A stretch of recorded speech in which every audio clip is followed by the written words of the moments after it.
পোল্যান্ডে বর্তমানে ডিপোর্টেশনটা খুব বেশি হচ্ছে।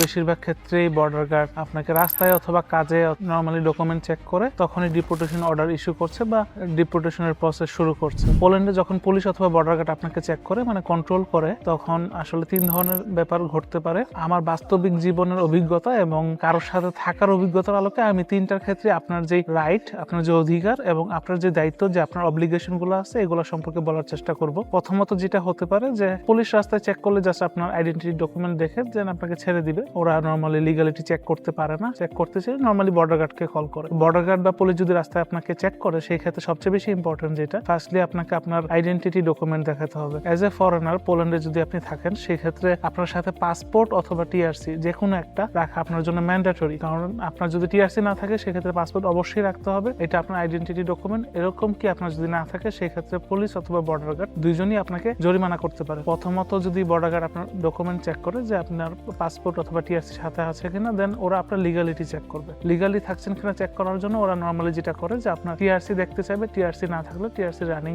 যে কেস আছে সেটা দেখতে চাবে। যদি আপনার টিআরসি এরকম থাকে যে টিআরসি ভিসা এক্সপায়ার হয়ে গেছে, সেই ক্ষেত্রে ওইটা ওদেরকে দেন। ওইটাও যদি ওনারা হাতে পায় সেক্ষেত্রে আপনাকে ট্রেস করাটা ইজি হবে এবং আপনি খুব কম সময় এখান থেকে ছাড়া পাবেন। যদি পেপার রাখা পসিবল না হয়, মোবাইল অন্তত ছবি তুলে রাখেন যে আপনার কেস চলমান আছে, তাহলে আপনি একটা প্রুফ দেখাতে পারবেন। সেকেন্ডলি খুব কমন ঘটনা যেটা, সেটা হলো যে বর্ডার গার্ড আপনার কাজের ক্ষেত্রে আসে, বাংলাদেশি রেস্টুরেন্ট অথবা গ্রোসারি বা যদি পলিশ কোনো কোম্পানি হয়, সেই ক্ষেত্রে বর্ডার গার্ড যদি আসলে প্রথমেই আপনার থেকে আইডেন্টিটি ডকুমেন্ট, পাসপোর্ট অথবা টিআরসি দেখতে চাবে। যেটাই থাকুক না কেন সেটাই বর্ডার গার্ডকে আপনি দেখাবেন এবং এক্সপায়ার থাকলেও দেখাবেন, সাথে আপনার যে বর্তমান রানিং কেস আছে এটা দেখাবেন। এরপর তারা দেখতে চাইবে যে আপনি লিগালি কাজ করছেন কিনা। অনেক সময় যেটা হয় যে আপনি ওয়ার্ক পারমিট বা ওয়ার্ক কন্ট্রাক্ট বা অন্যান্য ডকুমেন্ট সাথে নিয়ে রাখেন না, সেই ক্ষেত্রে ওনাদের থেকে সময় চান যে আপনি এই ডকুমেন্ট আপনার কোঅর্ডিনেটর অথবা ম্যানেজার অথবা কোম্পানির যে ওনার আছে ওনাকে জানান বর্ডার গার্ড কন্ট্রোলে এসেছে, আমার এই ডকুমেন্টস আছে, আপনি নিয়ে আসেন অথবা এই ডকুমেন্টগুলো পাঠান। কোঅপারেট করা ট্রাই করেন। তাদের সাথে কোঅপারেশনটা সবচেয়ে বেশি ইম্পর্টেন্ট। আপনি যদি খুব বেশি ভয় পেয়ে যান, তাদের সাথে কোঅপারেট করার না চেষ্টা করেন, তাহলে কিন্তু আপনার জন্য ব্যাপারটা ক্ষতিকর হয়ে দাঁড়াতে পারে।